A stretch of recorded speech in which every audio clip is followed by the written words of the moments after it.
Muy bien, hermanos. Romanos capítulo 12. Estos días hemos estado estudiando, comenzamos Romanos 8, 9 y ayer por el tiempo salté al 10. Pero Romanos 12 es una sección práctica.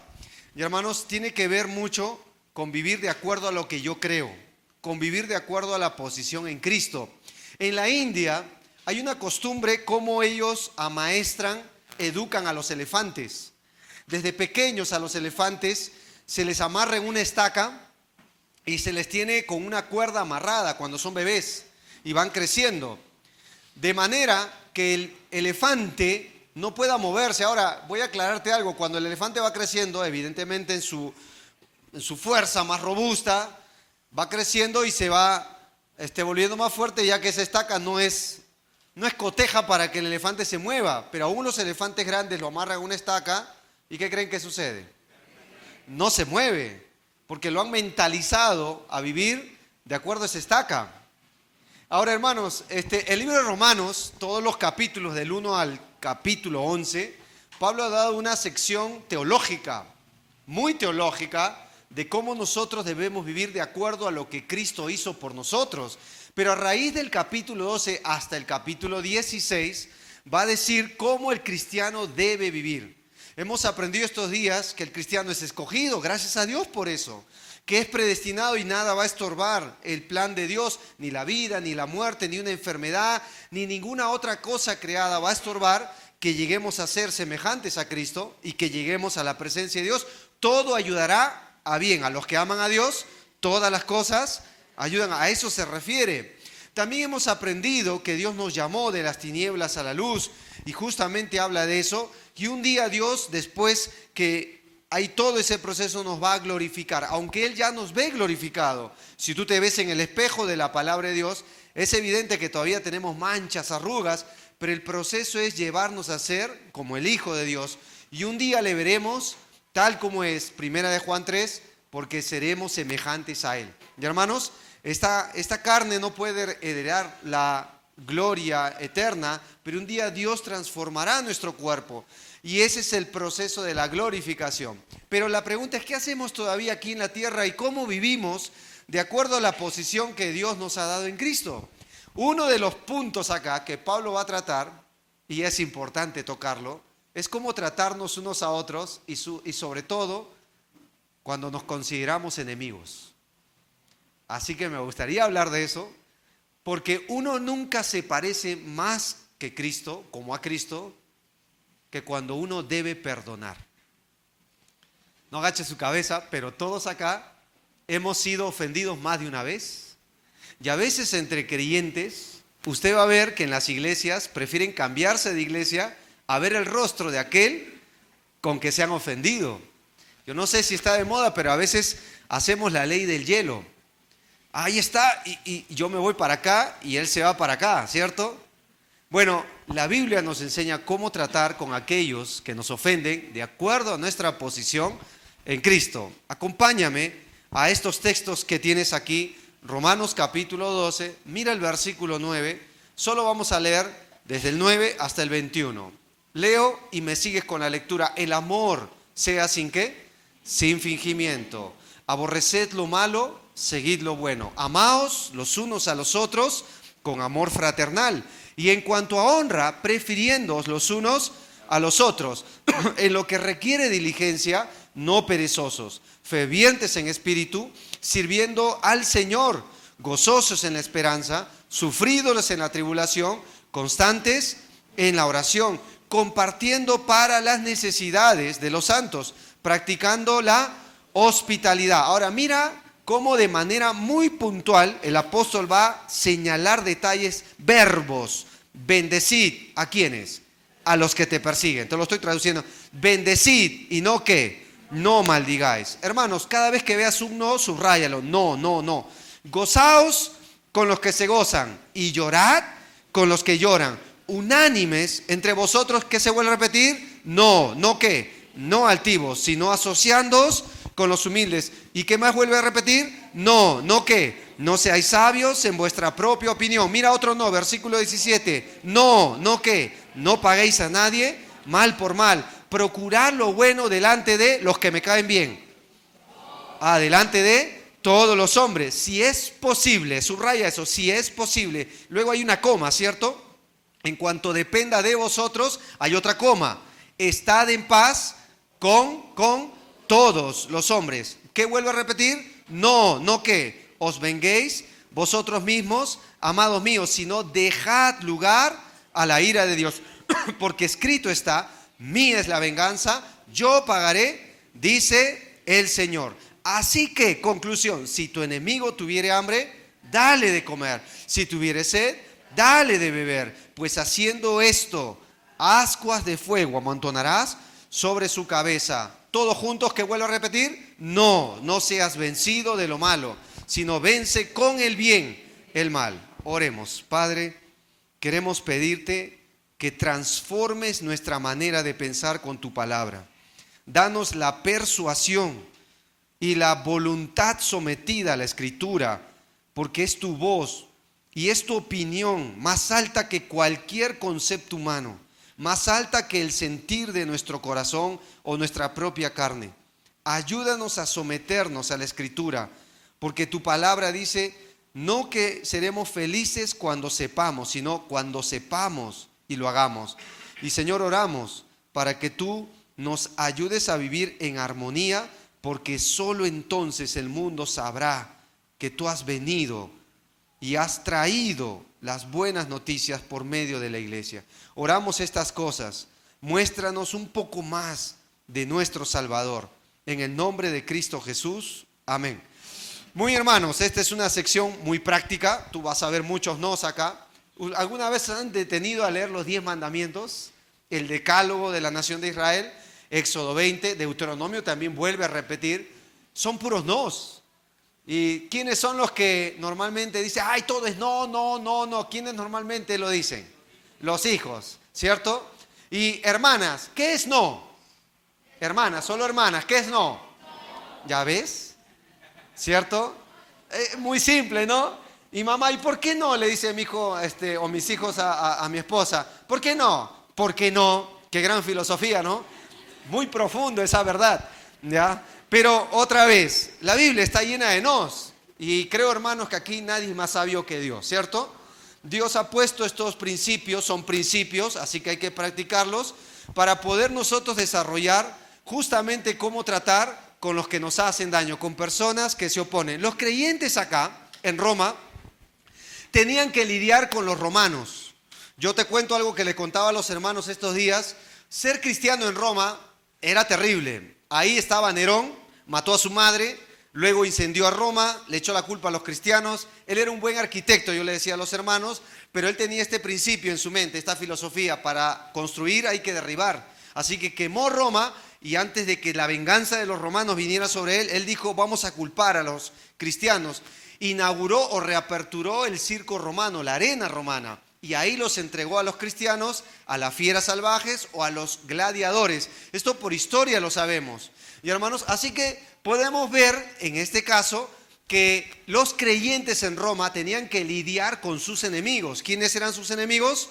Los romanos. Muchos de ellos los maltrataban, muchos de ellos los discriminaban, otros los trataban de malhechores, otros eran incendiados. Roma, sobre todo Nerón, agarró a los creyentes y los ponía en una estaca y les prendía fuego en las calles de Roma. Por eso Pablo, usando este ejemplo en una colonia romana llamado Filipos, capítulo 2, dice que somos luminares en este mundo. La palabra luminar significa antorcha humana, para que entiendas. Les prendía fuego y ahí salía la frase, aún el cristiano cuando muere da luz. Aún cuando muere es luz. Por eso Pablo dice, para no haber corrido en vano, ni en vano haber trabajado, asidos de la palabra de vida. Así que la Biblia trata mucho, y no solo en el Nuevo Testamento, vamos a ir a un pasaje del Antiguo, de cómo lidiar con personas que nos hacen daño. Pero el concepto de enemigo, por eso termina diciendo ya el pasaje acá, si tu enemigo tuviere hambre, en el versículo 20, así que, en una conclusión, dale de comer, si tuviere sed, dale de beber. La palabra enemigo significa, o es esta, ectos, que significa aborrecido, ¿ya? Aborrecido. Luego dice odioso, contrario, hostil, adversario, opositor, opresor, tirano. Estos son los conceptos que tú y yo teníamos antes de conocer a Cristo. Nosotros, según Colosenses, éramos, igual que Efesios, enemigos de Dios. Todos nosotros acá. ¿Y cómo Dios nos trató? ¿Bien o mal? Bien. Así que ahora te pide, de la manera que Cristo te trató, ahora haz lo mismo con ellos. La Biblia nos enseña de manera muy práctica cómo tratarlos. Y tú dices, ¿qué es esta ecografía? No, no es una ecografía. Es un mapa. Ahora, hermanos, en este mapa, esto es Italia, la actual capital de Roma. Aquí fue donde Pablo dirige esta carta. No estaban en Jerusalén. Pablo se encontraba justamente en los viajes misioneros. Él deseaba ir a Roma. Él llegaría a Roma como preso y de hecho bajo el régimen romano. Por cierto, Pablo tenía dos nacionalidades.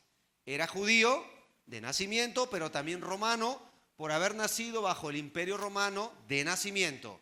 Cuando él llega a Roma, no cualquiera podía llegar ante César, pero él dice apelo a César, o sea, apeló a su segunda nacionalidad como romano.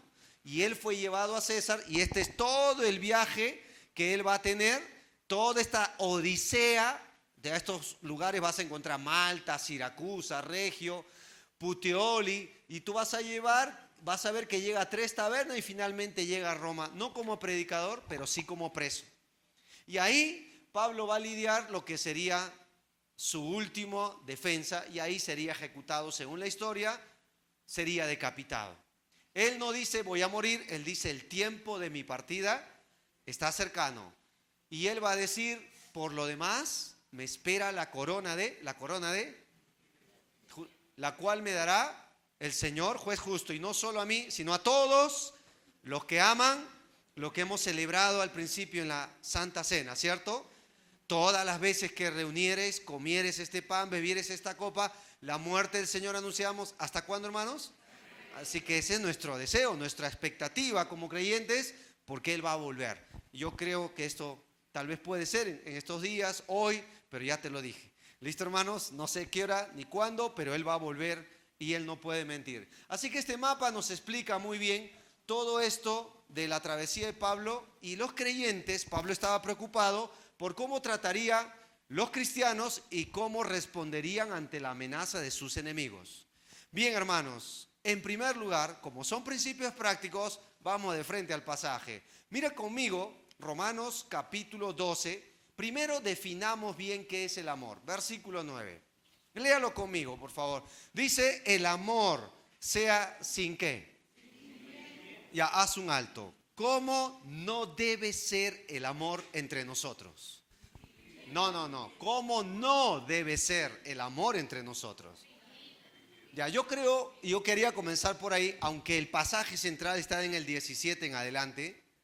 Yo quería comenzar por ahí porque yo estoy observando que en el círculo cristiano se está tergiversando, discriminando, menospreciando, mal conceptuando el concepto de amor. Si yo te pregunto, joven, y acá están varios, con excepción de mi hermano acá, ya, por tu edad pues, varios jóvenes acá, ¿ciertos? Los iluminados, ya. ¿Qué es el amor? Y casi siempre un joven ¿con qué lo relaciona el amor? Con mariposas. Mencho, ¿tú con qué lo relacionas? Miras al lado, ¿cierto? ¿Cierto o no cierto? Y cuando yo te digo, ¿con qué relación? No, mejor no, ahí nomás. ¿Ya? Pero otra vez, incluso en el cristianismo se ha malversado qué cosa es el amor. Y hoy se enseña de un amor tolerante. El púlpito se está profanando con una clase de amor que no es bíblico. Que hay que quedarse callado cuando tú ves algo malo. Y yo te digo eso como papá porque a veces hay una falsa lealtad entre los jóvenes. Yo veo lo que están haciendo mal, veo lo que escriben mal y como es mi amigo o mi amiga, porque yo le amo, ¿qué digo? No digo nada. Pero Pablo le dice a Timoteo, no participes de pecados ajenos, consérvate puro. Y al que sabe hacer lo bueno y no lo hace, no seas cómplice. O sea, el amor sea sin fingimiento. No aparentes amar, ama de verdad. El amor es de Dios. El que no ha conocido a Dios no puede amar porque Dios es ¿qué? Dios es amor. Si tú amas, vas a decir la verdad. pero en amor. Hablad verdad cada cual con su prójimo, pero hablad la verdad en amor, pero la verdad. ¿Entendemos eso? ¿Por qué es clave esto? Porque lo que vamos a tratar, Pablo va a tocar la médula de los creyentes y le va a decir la verdad. Porque claro, el que ama y ve un peligro, va a amar no de palabras o de lengua, primera de Juan, sino en hechos y en verdad, como Cristo amó. Y hermanos, el problema es que amar hoy como Dios ama, te va a meter en problemas. Por eso la gente ha cambiado el amor. Un predicador que quiere enseñar la verdad se va a meter en problemas, ¿ah? ¿Por qué mataron a Jesús? Juan capítulo 8. A mí me queréis matar, hombre que os he hablado, pero ¿qué? ¿Dejó de amar? No, él siempre amó, pero al decir la verdad se metió en problemas. Hermanos, esto es el precio del amor y por qué creo que mucha gente está confundiendo. Y la verdad está en el versículo 9. Mírelo, el amor sea sin fingimiento. ¿Qué dice que es el amor? Aborreced ¿qué? Seguid lo bueno. A ver, haz un alto. Defíneme el amor según este versículo. Si tú dices que amas, ¿qué vas a hacer? ¿Cierto? A ver, dígalo. Si amar a Dios, ¿qué cosa es? Pero hermano, en mi mente hay un cruce en cortocircuito, no concatena, no se amalgama. Amar es aborrecer, sí, pero aborrecer ¿qué? Lo malo. Si tú ves luego en tu Biblia Salmos 97:10 dice, los que amáis a Jehová, aborreced el mal. Si tú dices que vas a amar a Dios, debes aborrecer el mal. Esa es parte de lo que nos enseña la Biblia, ¿qué es el amor? Ahora, mira conmigo ahora sí, versículo 17. No paguéis a nadie ¿qué? Aborrecer lo malo, ¿cierto? No paguéis a nadie ¿qué? Mal por mal. Hermanos, cuando dice no, no paguéis a alguno o a nadie. Dice acá bien claramente a nadie. La palabra pagar significa devolver, retribuir, algo que a ti te dieron. Luego usa la palabra mal, significa, la palabra kakos en griego es daño. Algo que te han hecho mal, injuria, otros lo traducen. No hagas lo malo que ya te hicieron. Y la Biblia es muy clara, porque hermanos, vivimos en una cultura donde si tú sigues los patrones de la cultura, tú no vas a ser un buen cristiano, pues. Porque la cultura en la cual vivimos hoy no tiene nada que ver, no tiene ni idea que es amar al prójimo. Mira, no me quiero meter en problemas con las películas, pero ¿de qué trata, por ejemplo, los Avengers? ¿Qué significa Avengers? Vengadores. Ya ahí nomás ya entiendes. ¿Tú te imaginas a un Batman amando a sus enemigos? No, ¿cierto? Superman ya. Amando a, no sé, a su opositor, perdonándolo. Normalmente, ¿cómo son los Avengers? ¿Qué hacen ellos, hermanos? Rompen todo, ¿cierto? Porque ellos son los justicieros, dice. ¿Vieron? Entonces la idea, ¿qué cosa es? ¿Dar igual por igual o destruir al oponente? ¿Cierto? Y es que eso se va metiendo en nuestro vocabulario muchas veces. El mundo no tiene ni idea qué cosa es amar a los que nos hacen daño. Y Pablo va a corregir esto porque el mundo romano no era diferente. Aquí te dice, no paguéis a nadie mal por mal. Un escritor llamado Donald Gray Barhouse, antiguo, él llegó a decir, nuestro cuerpo tiene un mecanismo de defensa inmediato. Si yo te tiro esta botella, ¿sabes lo que va a hacer tus ojos o tu cuerpo? ¿Qué crees que va a hacer? Va a reaccionar. Cada vez que alguien nos ofende, ¿qué queremos hacer? ¿Pensar? No. Reaccionar de manera innata, ¿cierto? Ya, lo que está diciendo acá el apóstol es, no reacciones de manera innata, reacciona de acuerdo a cómo Dios te ha hecho. Es decir, te ha hecho nacer de nuevo, de acuerdo al Espíritu de Dios. Y aquí te dice, no paguéis a nadie mal por mal. Hermanos, sin embargo, ahí no acaba el texto. Mira el versículo que termina diciendo el 17. Procurad lo bueno delante de ¿quién? Todos los hombres. Hermanos, muchas veces me han preguntado, hermano, ¿qué hago si en casa estoy viviendo con un esposo que es hostil? ¿Se ha hecho alguna vez esa pregunta, hermana? ¿Qué hago? Dicen los hijos a veces que están solos en el hogar luchando en el cristianismo. ¿Cómo trato con familiares que me son hostiles? ¿Qué hago en el trabajo si mi jefe es un tirano? Se burla de mí porque soy creyente. Pedro va a responder esto. Acompáñame sin perder a Primera de Pedro, por favor. Mírenlo. Miren cómo Pedro usa. Si ves la palabra bueno en tu Biblia, por favor, márquela. Yo creo que es mejor que la Biblia misma te convenza. Primera de Pedro, capítulo 1. Pedro está escribiendo a personas expatriadas, ¿ya? Y si tú puedes ver el mapa, en el capítulo 1 están expatriadas en el Ponto, en Bitinia, en Galacia, en Capadocia y en el mismo Asia. Y estos creyentes lidiaban con otra cultura y otras costumbres. Mira conmigo, por ejemplo, Primera de Pedro, capítulo 3. Observa, vamos al capítulo 2. Si ves la palabra bueno, márcalo. Observa el versículo 20. Mira el 20. Mira el 20. Pues qué gloria es si pecando sois ¿qué? Abofeteados y lo soportáis. Más si haciendo, subraya, lo bueno, sufrís y qué, y lo soportáis, esto ciertamente es que aprobado delante de ¿quién? De Dios. Salta al capítulo 3, mira conmigo el versículo 6, hermanas que viven con alguien que no es creyente. Mira el 6, esta es una conclusión, como Sara, ¿qué hacía, hermanas? Obedecía a Abraham, llamándole ¿qué? Está hablando de su respeto, de la cual vosotras habéis venido a ser hijas si hacéis ¿qué? El bien. Salta conmigo al capítulo 3, el versículo 13. Miren, ¿qué dice el texto? ¿Y quién es aquel que os podrá hacer daños si vosotros seguís ¿qué? El bien. Salta conmigo al capítulo 3, versículo 17. Porque mejor es que padezcáis haciendo ¿qué? El bien. Si la voluntad de Dios así lo quiere, que haciendo ¿qué? El mal. Hermanos, si tú vienes y me preguntas, tengo un enemigo, alguien que me está haciendo hostil, me está tratando mal, ¿qué crees que te voy a aconsejar? A ver, ¿qué creen que le debo aconsejar? No, ¿qué le voy a aconsejar? ¿Haz qué? Hazle bien. Ahora, ¿suena de moda esto? Un momento, hermano. ¿Cómo me vas a aconsejar que yo haga bien a aquel que según las Escrituras me es un opositor? Esto suena duro. Pero, hermanos, yo no escribí la Biblia. Carlos Spurgeon dijo que la Biblia contiene lo que la mayoría de los seres humanos odian. ¿Saben qué es? La verdad.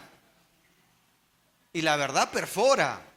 Pero yo no escribí esta porción, ni tampoco estoy pensando ni conozco la vida de todos para decir, este hermano se la agarró conmigo. Espérate que acabe el culto y va a ver. Yo no escribí esto, hermano. Dios quiere que tú y yo, en respuesta a que la gente nos haga mal, tú hagas ¿qué? El bien. Pablo está pidiéndole a los creyentes, ya que han nacido de nuevo, hagan lo bueno, procuren lo bueno, aun cuando ustedes reciban un mal. Hermanos, parece ridículo, pero esto bueno, acompáñame a Mateo capítulo 5. Jesús ya lo había dicho, miren. ¿Saben en qué contexto hay que hacer lo bueno? Miren Mateo capítulo 5. Observe conmigo, por ejemplo, el versículo casi al concluir el pasaje, 43. Mírenlo. Miren qué enseñaron los fariseos de aquellos días, el Sanedrín judío, y eso nos va a llevar a algunas cosas. Mira conmigo el capítulo 5, versículo 43. Oísteis que fue dicho, así les enseñaban a los judíos, amarás a tu prójimo y aborrecerás ¿a quién? A tu enemigo. Hermanos, ¿alguna vez has visto esto en la ley levítica o en Deuteronomio, en el Pentateuco, que diga, ama a tu prójimo y aborrece a tu enemigo? No existe ese versículo. Yo no sé de dónde lo sacaron los escribas y fariseos. No existe. De hecho, Levítico dice que debemos amar al prójimo. Levítico, que es un libro que arenga mucho a la santidad. Acá dice en qué contextos hay que amarlo. Te va a sorprender, Mira el versículo 44. Pero yo os digo, amad ¿a quién? A vuestros enemigos. Bendecid ¿a quién? Al que te maldice. Haz bien ¿a quién? Al que te aborrece. Y ora ¿por quién? Al que te ultraja y te persigue. 4 verbos. Ama, bendice o habla bien. ¿Qué más debes hacer? ¿Qué más? Ora. Ora. ¿Por quiénes? por tus enemigos. ¿Por qué? Versículo 45. Para que seáis hijos de vuestro Padre, que está en los cielos, que hace salir su sol sobre malos y buenos, que hace llover sobre justos e injustos. Ahora mira el 46, mira los detalles. Esto a mí me da risa. Porque si amáis a los que os aman, ¿qué recompensa tendréis? ¿No hacen también lo mismo quiénes? Ya, haz un alto. Si tú amas solo al que te cae bien, ¿qué recompensa tendremos? Hermanos, en la iglesia casi siempre nos llevamos bien solo con quiénes. ¿Con quiénes? Con los que nos caen bien. Y ahí no queda todo, ¿ah? Hermano, estás tocando la fibra. Ya, siga leyendo, siga leyendo. Mira el versículo 47. ¿Y si qué? Saludáis. ¿A quiénes? Solamente. ¿Qué hacéis de más? ¿No hace también así quiénes? Ya, normalmente se saluda a quién. Y si alguien no te saluda, te corta el rostro, ¿qué tendemos a hacer? Miserables, ¿cierto? Todos ustedes, no ustedes, es un ejemplo nomás, ¿no? Miserables, ustedes no son mis amigos, ustedes sí, ¿cierto?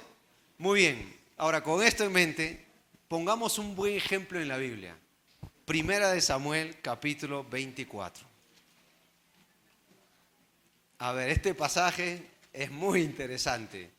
Primera de Samuel, capítulo 24.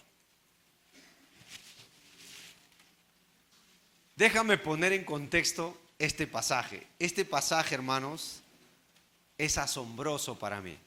Te voy a decir por qué. A ver, levanten su mano todos los jóvenes. A ver, solteros, ¿ah? No, tú no. Levanten su mano todos los que somos jóvenes. No, solteros. No, yo obviamente yo, ya. Jonathan, soltero codiciado. Ya. Señoritas, doncellas, levanten su mano. Las solteras, pues, señoritas. Ya, 1, 2, ya. ¿Por qué yo te hago levantar tu mano? Este pasaje comenzó así. David era un personaje anónimo. Todos lo conocen. ¿Qué significa David? Amado. ¿Cuántos David hay en la Biblia? 1. ¿Y cuántos hay que tú conoces en el mundo cristiano? Pero en la Biblia solo hay un David, no hay más. Y significa amado. David tenía cualidades según 1 de Samuel 16. ¿Cuáles eran sus cualidades? ¿Se acuerdan de Saúl? Saúl había visto que Dios lo dejó. Pongo esto en su contexto. Él hizo lo malo ante los ojos de Dios, el Espíritu de Dios lo deja y no podía dormir. Estaba tan atormentado que sus siervos le dijeron, hey, vamos a hablar a Saúl. ¿Por qué no buscas a alguien que sepa tocar, que toque el arpa y tú vas a tener alivio, musicoterapia? ¿Cierto? Es que eso es lo que pidieron.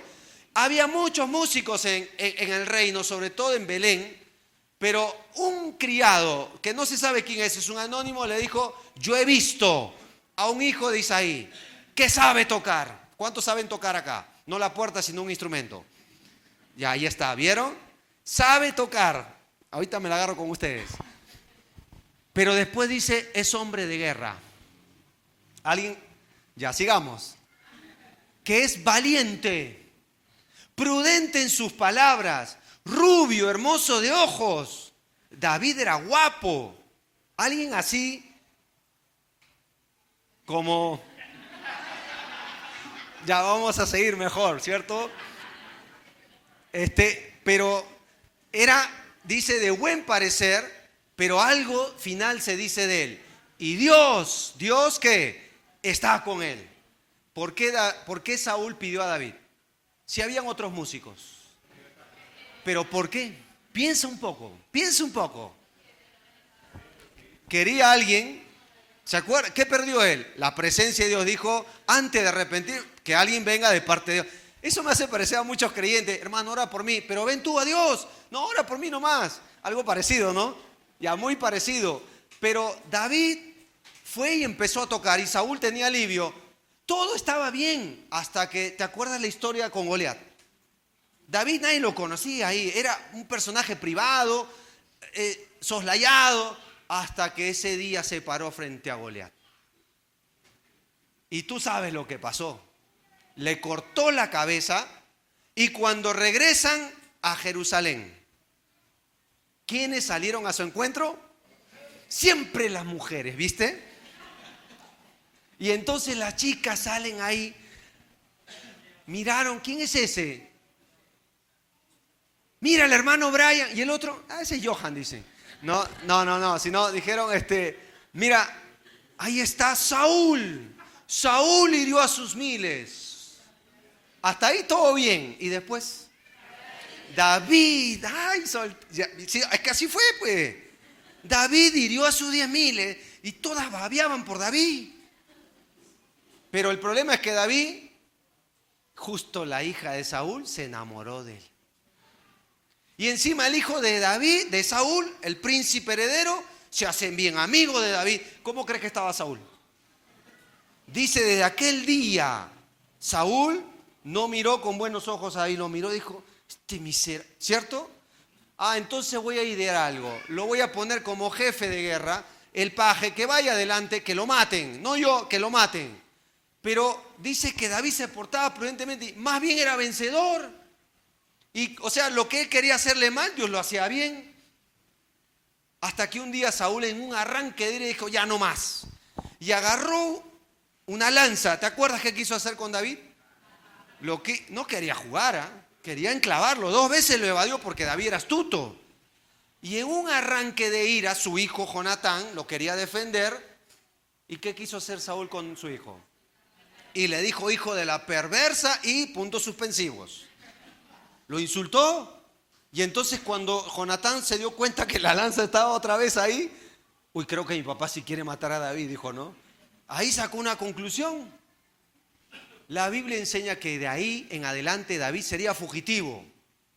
Llegaría a una cueva llamada Adulam, 1 Samuel 22, y sería hecho jefe de todos los perdedores. Amargados, endeudados, o sea, estaban hasta las manos, 400 hombres. De esos 400 Dios multiplicaría 600. De esos 600 serían 300 valientes de David. Y ahí escribe varios salmos, el 142, 57 y el 34. Bendeciré a Jehová en todo tiempo. Pero este capítulo que vamos a leer es cuando David huye de Saúl y todo su ejército. Y justo Saúl va en busca de él con un montón de hombres solo contra David. Así comienza el relato. 1 Samuel 24. Mira el versículo 1. Míralo. Cuando Saúl volvió de perseguir a los filisteos, le dieron aviso diciendo, he aquí, David, ¿está dónde? En el desierto de Engadi. Ahora mira el versículo 2. Y tomando Saúl, ¿cuántos tomó? 3,000 hombres escogidos, estos son guerreros. Y todo Israel fue en busca ¿de quién? Y de sus hombres. ¿Por dónde fue? Esto es clave, porque al final te lo voy a mostrar. Con una foto, por las cumbres, de los peñascos, de las cabras, montes hermanos. Este animalito no lo olvides. Mira el versículo 3. Y cuando llegó a un redil de ovejas, en el camino donde había una cueva, pero en ese lugar habían varias cuevas, entró Saúl en ella para cubrir sus pies. Esto es un eufemismo hebreo. Y David y sus hombres estaban sentados, ¿dónde, hermanos? En los rincones de la cueva. Hermanos, acá hay un principio según Romanos. Rechaza vengarte de tus enemigos cuando las circunstancias te favorecen. Mira, hermano, Saúl, yo no sé qué comió. Si comió un chicharrón con arepa, una bandeja paisa. Pero cuando acá habla de cubrir sus pies, es que él estaba yendo en busca de David y sintió el llamado del cuerpo. Y él va a responder, pues. Y entonces entra a una cueva, claro, porque te imaginas a sus guardaespaldas, quédense ahí, esto lo hago yo solo sin ayuda de nadie. Saúl entra y claro, él no sabía quién estaba adentro. ¿Quién estaba adentro?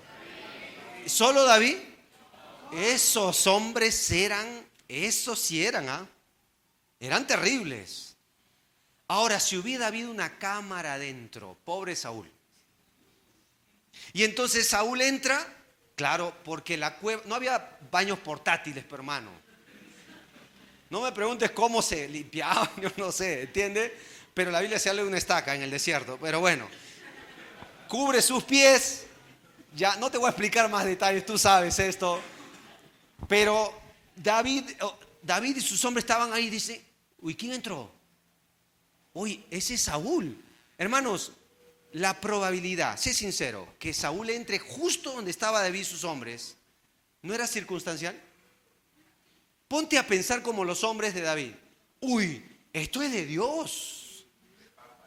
Ahora sí, papayazo, ¿cierto? Justo entró, mira quién es, mira lo que está haciendo David. Ahora sí. ¿Le favorecían las circunstancias a David o no? Por supuesto que sí. Hermanos, que en la Biblia hay situaciones circunstanciales que me pueden favorecer. Mira, esta es la cumbre de las cabras monteses. Usted sabe que las cabras tienen pezuñas donde pueden estar en lugares empinados, altos. Y justo la Biblia dice lo siguiente, una circunstancia. Si encontrares el buey, ¿de quién? Mira el texto, o su asno extraviado, vuelve a ¿qué? De tu enemigo, si encontrare, o sea, por casualidad. Mira el texto, si vieres el asno del que te aborrece, caído debajo de su casa, ¿le dejarás sin ayuda? Antes bien, ¿qué harás? Pero normalmente, ¿qué podía hacer un hebreo ahí? Miró, me dice de la vista gorda, la indiferencia. Esto es circunstancial. ¿Cómo sería hoy? Si ves con el que peleaste, no sé, la llanta del carro se le desinfló, lo miras ahí, bien hecho. ¿Cierto? No, ¿qué harías tú bíblicamente? Ayúdale. Sí, porque parece un asno y un buey. No, tampoco, ¿no? Pero esto es lo que dice la Biblia. Hermanos, ¿cuándo rehusas vengarte? Cuando las circunstancias... Hermanos, quiero decirte algo, muchas veces vas a tener circunstancias que te van a favorecer. Y esto nos pasa a los que lideramos. Porque muchas veces la gente se opone por pavadas, como decimos en Perú. Y a veces la tentación puede ser usar mi autoridad para hacer algo que no me corresponde. Nunca hagas eso. Nunca hacer eso. Por otro lado, hermanos, los que tienen trabajos o los que tienen obreros, o los que, no sé, tienes un vecino o un familiar que, no sé, una enfermedad y tú dices, ahora me toca a mí, pues, ¿cierto? Nunca hagas eso. La Biblia nunca nos da licencia a hacer lo malo, sino todo lo contrario. La Biblia es muy enfática. Número 2, hermanos, no solo cuando las circunstancias te favorecen, vas a encontrar gente que te va a aconsejar hacerlo y va a usar a Dios. Mira el capítulo 24. Mira el versículo 4, míralo. Entonces los hombres de David le dijeron, ¿qué le aconsejaron estos angelitos?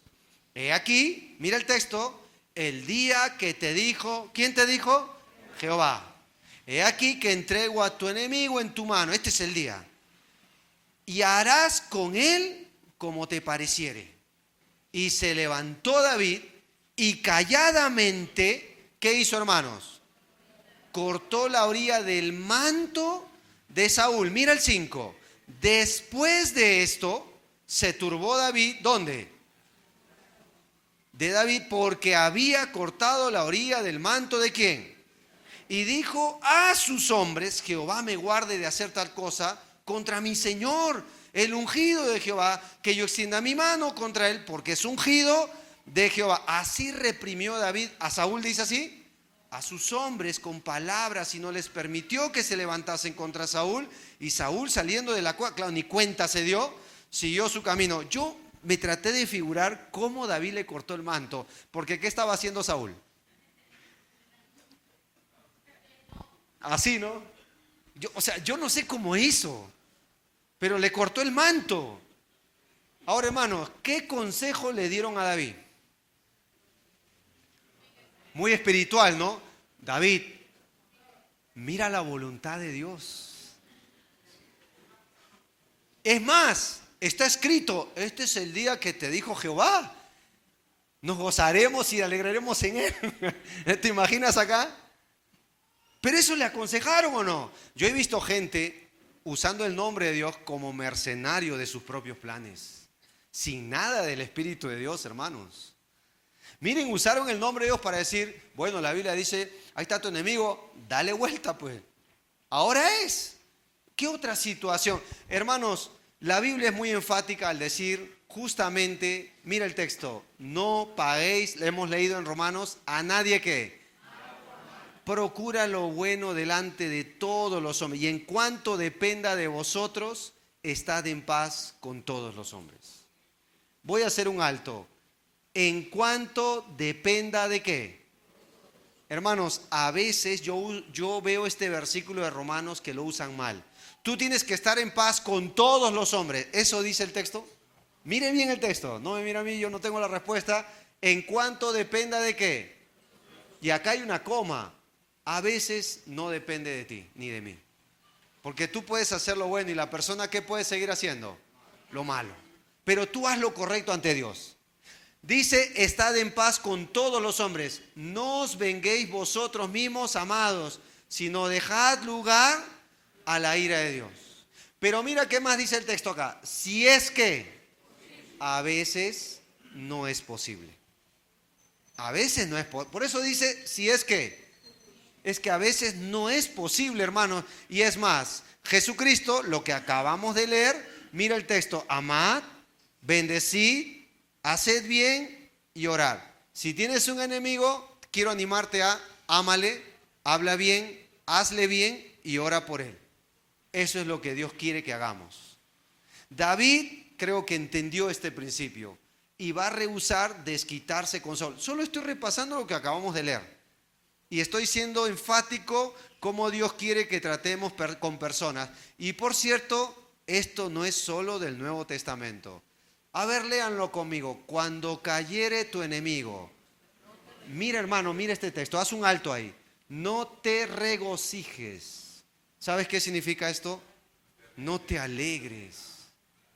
No te alegres, no lo disfrutes. Mira qué más dice acá. Cuando tropezare, no se alegre tu corazón. Hermano, esto lo escribió Salomón. Mira que dice, no digas, como me hizo, así le haré. Daré al pago, o el pago al hombre según lo que, o sea, en otras palabras, lo que me hizo ahora me toca a mí, pues. No digas, ni siquiera lo digas. Si tú sigues leyendo el texto, dice, no sea que a Jehová le desagrade y vuelva el mal de tu enemigo sobre ti. Hermanos, hasta aquí, ¿cómo tratamos con alguien que nos hace daño? Igual, peor o todo lo contrario. Todo lo contrario. ¿Vieron cómo la escritura es muy práctica?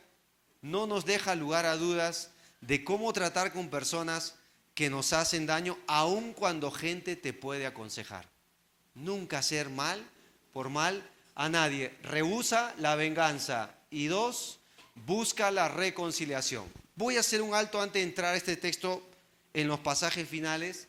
Hermano, mire esta palabra. Rehúsa o rechaza la ¿qué? Cuando tú te quieres vengar. ¿Quién dijo mía es qué? ¿Quién lo dijo? Dios. Hermano, cuando tú te quieres vengar, estás tomando el lugar de ¿quién? Tenga cuidado.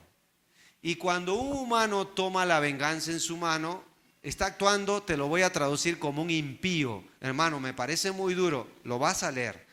Mira el capítulo 24, observa el versículo 12 y 13. Mírenlo, sáltelo. Juzgue Jehová entre tú y yo. Véngueme de ti, ¿quién? Jehová.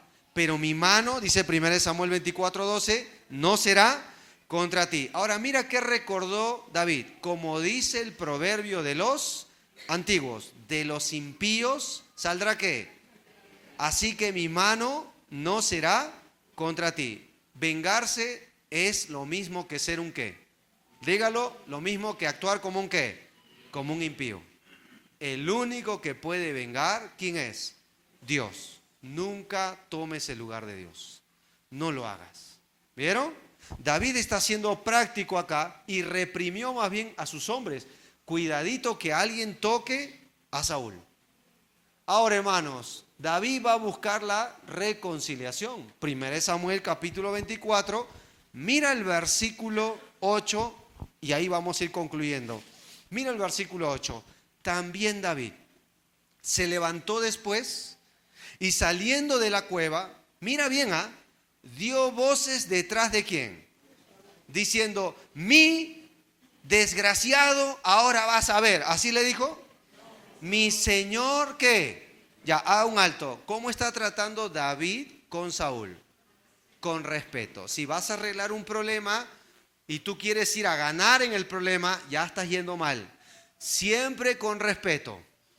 ¿Qué más dice el texto? Mira el versículo que hizo David. ¿Se habrá quedado callado en el problema? No.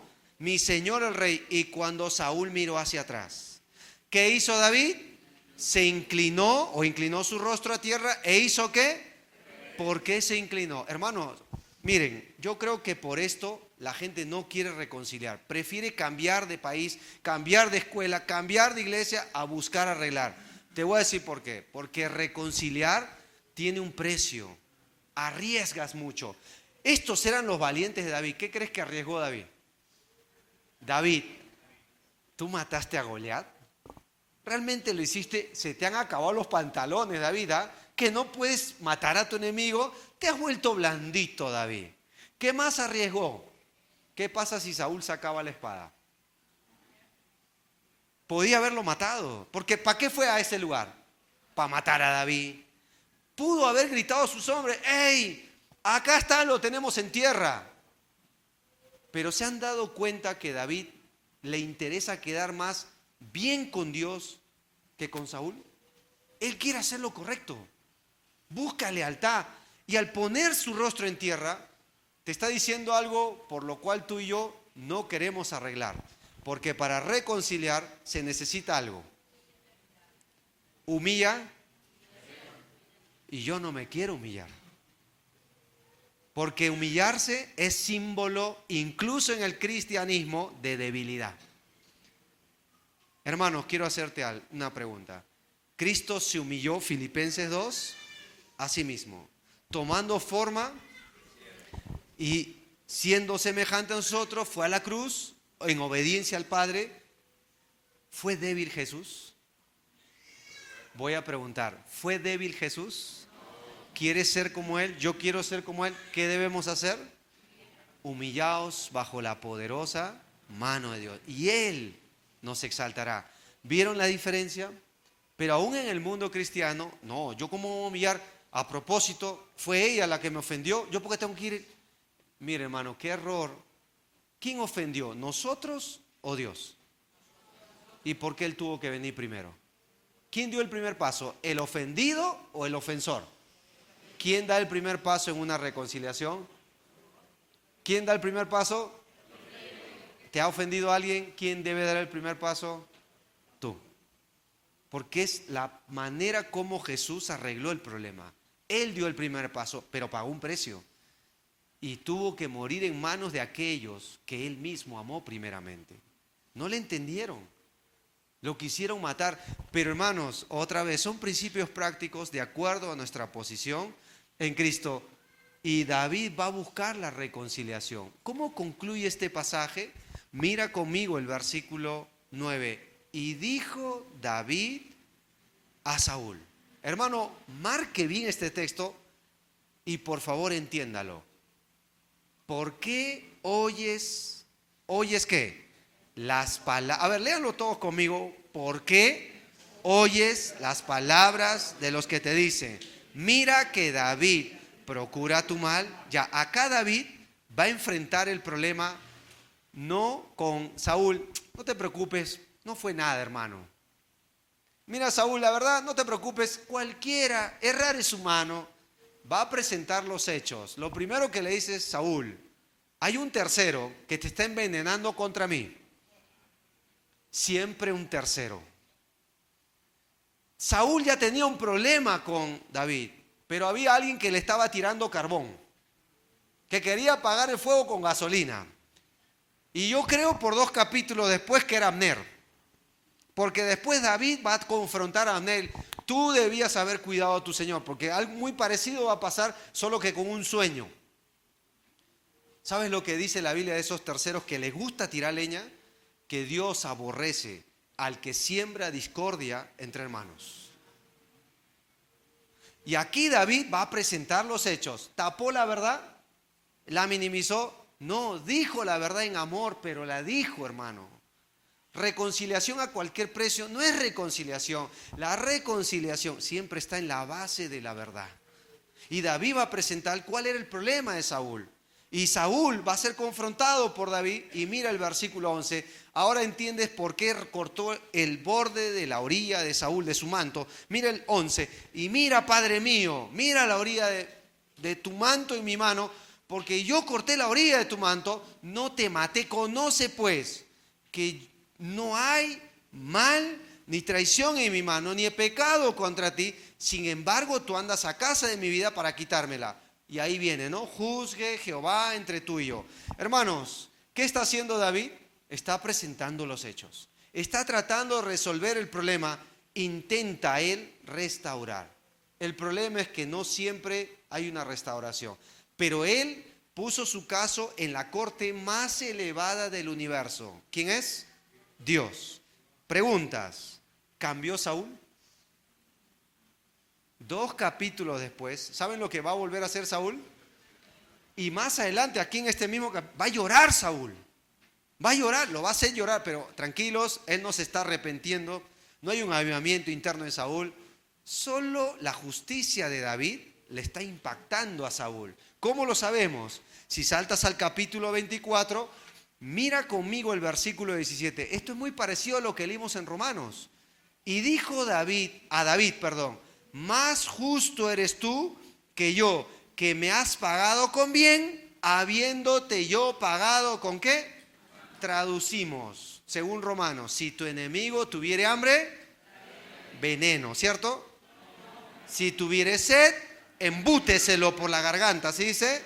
Dale de beber, dale de comer, porque haciendo esto, ascuas de fuego pondrá. Esa es una costumbre egipcia. Cuando los egipcios mostraban contrición de espíritu, caminaban en las calles con una brasa de fuego en señal de que se han arrepentido, en señal de juicio. David está poniendo todo esto en la cabeza de Saúl. ¿Cómo ha actuado David hasta ahora? Como hijo de Dios. ¿Y cómo Dios quiere que actuemos cuando nos hacen daño? De la misma manera. ¿Minimizó el problema? No, dijo la verdad. ¿Pero causó un problema en Saúl? No, le hizo bien. ¿Se vengó David? No. ¿Pudo haberlo matado y tomar el reino? Total, pero él quería que ese reino venga por la voluntad de Dios y no por la fuerza humana. Hermanos, ¿cambió Saúl? No cambió. Yo quisiera decirte que todos van a cambiar cuando haces este paso y esto se va a dar, pero no siempre es posible. No siempre es posible. ¿Alguna vez han leído la vida de Eliseo ustedes? Creo que sí. Hay un relato que a mí me intriga. La mayoría solo conoce el texto cuando Eliseo ora por su siervo y le dice a Jehová, te ruego Jehová que abra sus ojos. ¿Qué había sucedido en 2 Reyes 6? Los sirios lo habían rodeado y su siervo salió al amanecer y dijo, uy, ya somos papaya, ¿cierto? Y los sirios estaban encima y Eliseo le dijo, tranquilo.com. Y entonces él ora a Dios y le dice, Señor, abre los ojos de este muchacho para que vea. Y cuando Dios le abrió los ojos, ¿qué pasó? Y luego Eliseo, la mayoría queda ahí, pero en el siguiente relato sigue diciendo, Eliseo oró a Jehová, hiere con ceguera a los sirios. Y Dios los hirió con ceguera. Ah, y esto se está vengando. No, no se está vengando. Los agarraron de la manito, vamos a jugar a la rondita, chicos, y se los llevó hasta Samaria. Los presentó delante del rey de Samaria, y cuando el rey de Samaria los vio todos ciegos ahí, ajá, los mataré, padre mío, le dijo Eliseo, y Eliseo le dijo, no, matarás tú a los que no pueden ni ver. Pon delante de ellos comida y bebida, les dijo. ¿Cómo? Sí, pon delante de ellos comida y bebida. Y el rey les dio de comer, les dio de beber. ¿Sabes cómo termina ese relato? Nunca más vinieron bandas armadas de Siria a Samaria. Si tu enemigo tuviere hambre, dale de comer. Si tuviere sed, dale de beber. No seas vencido de lo malo. Vence con el bien el mal. Permíteme concluir con un relato desde la cruz. Jesús está suspendido según Lucas. Nunca hizo nada malo. Nunca mintió. y voluntariamente puso su vida por aquellos que eran sus enemigos, su propio pueblo y el propio círculo romano. Estaba crucificado y solo Lucas menciona qué pasó cuando dos fueron colgados al lado, uno a la derecha y otro a la izquierda. Solo Lucas menciona, si tú ves ese detalle, qué pasó en esa intensa conversación. Uno dijo al Señor, ¿se acuerdan? Si eres el Hijo de Dios. ¿Y el otro qué pasó? Ni aún temes tú estando nosotros en la misma. Y miró a Jesús y trató con él. Señor, acuérdate de mí cuando vengas en tu reino. Lo reconoció como Señor. Reconoció que Él era santo, que Él no debía estar ahí. Pero supo que Él era Dios para darle el perdón. Y sabía que había una esperanza más allá de esa vida terrenal. ¿Y qué dijo Jesús? ¿Se acuerdan? Hoy estarás conmigo ¿dónde? Así que el primero a entrar al reino de Dios fue un criminal, pero perdonado. Pregunta, ¿por qué él sí y el otro no? Ahí está un mismo Cristo frente a dos personas, el mismo Señor y dos reacciones. Solo Lucas lo menciona 3 o 4 versículos antes. ¿Sabes lo que dijo Jesús? Padre, perdónalos, porque no saben lo que hacen. Eso tuvo que haber calado la conciencia de ese hombre, que dijo, perdónalos a sus enemigos. Yo quiero ese perdón. ¿Cómo tratamos entre nosotros, hermanos, con el perdón? De la manera que Cristo nos ha perdonado, de esa manera perdonamos unos a otros, porque oh, cuán dulce es habitar los hermanos juntos ¿en qué? En armonía. Porque esa fue la oración del Salvador en el Calvario, que seamos uno para que el mundo crea que Cristo ha venido. En esto conocerá el mundo que nosotros somos discípulos de Jesús. ¿En qué? ¿En que tenemos buena teología? Si tuviéramos ¿qué? Amor los unos por los otros. Y Pedro usa esa palabra amor y dice, el amor cubrirá todas las faltas. Todas las faltas, hermanos. El hombre que quiere misericordia, dijo Tomás Adams, y no muestra nada de misericordia, arruina el puente en el cual un día él va a pasar. ¿Quiere usted misericordia? Dela. ¿Quiere usted el perdón divino según el Padre nuestro? Es la única condición para que Dios le perdone. De modo que si usted no perdona y no resuelve sus diferencias, tampoco nuestro Padre que está en los cielos lo hará. Hermanos, Dios pide que practiquemos el perdón y la reconciliación entre nosotros. Dos niños se pusieron a jugar, Juanito y Pepito, terminaron peleados. Y entonces Juanito le dijo a su mamá, no quiero ver a Pepito más ni en pintura. Y la mamá dijo, sí, ese desgraciado. Y al rato, ¿qué crees que estaban haciendo Pepito y Juanito? Total, ¿no me dijiste, Juanito, que no quería ver más a Pepito? Sí, mamá, pero Juanito o Pepito y yo somos buenos olvidadores. Y ¿saben qué es la palabra perdón, no? Es olvidar las ofensas. Porque en Cristo podemos perdonar y amarnos unos a otros con ese amor que ha sido derramado en nuestros corazones. Inclinémonos en oración.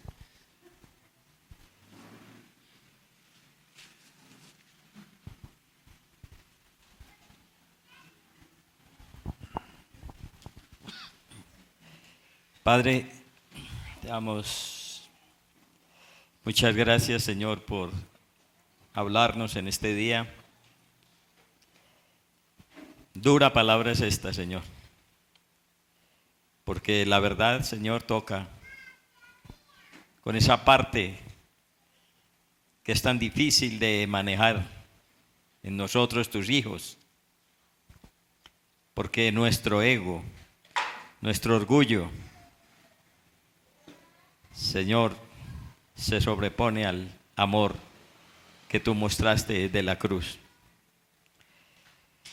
Por favor, Señor, aquí está tu pueblo y nos has hablado.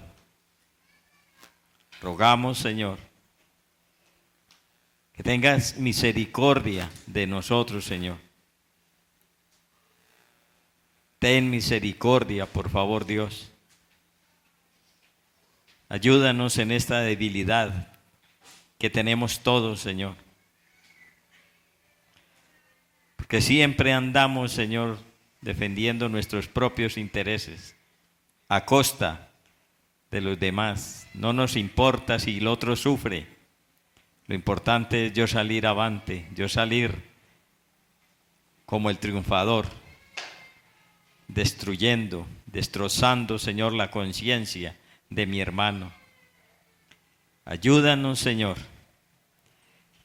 Sé, Padre, que de la única manera es que después de que hemos escuchado esta tu palabra, tengamos que ir y humillarnos delante de ti, para poder levantarnos de ahí y caer también humillados delante de nuestros hermanos que nos ofenden. Aquí estamos todos, Señor, y si fuésemos a levantar la mano, todos lo levantaríamos, porque no hemos entendido este mandamiento, Señor. Pero aquí estamos, Señor, contando contigo, contando con el poder de tu Espíritu. Que cada uno de los hermanos, hermanas, toda la familia en la fe, Señor, entendamos que primero hay que ir a tu presencia y ver, como nos has enseñado hoy, lo que es el perdón. Y no es sino mirar a la cruz. Y allí está la máxima expresión del perdón, del amor y el perdón. ¿Quién era yo? Miserable, pecador, iracundo. Y tú desde la cruz, Señor, le dijiste al Padre, perdona a Gerardo, perdónalo, porque él no sabe lo que hace. Señor, todos los que estamos aquí a esta hora, acudimos a ti para decirte, ayúdanos, fortalécenos, haznos entender la verdad de tu palabra. Ese ejercicio, Señor, solo se hace de rodillas ante ti, humillando la perversidad que hay en nosotros, nuestro ego. Ayúdanos, Señor, porque tenemos recompensa, Señor. Tenemos recompensa, pero la tendremos después de que salgamos de esta tierra, a darle cuentas a nuestro Dios. Y qué bueno que podamos entrar con nuestros corazones sanados, porque hemos aprendido a perdonar a los que nos han ofendido. Estamos en tus manos, Señor. Te rogamos, Señor, por favor, que como iglesia, hoy que hablaste, nos ayudes. Nos ayudes. Que no sea en la carne que nosotros hagamos esto, Señor, porque no dura nada. Son simplemente emociones, pero queremos hacerlo en espíritu, en verdad. Porque, Señor, estamos en tus manos.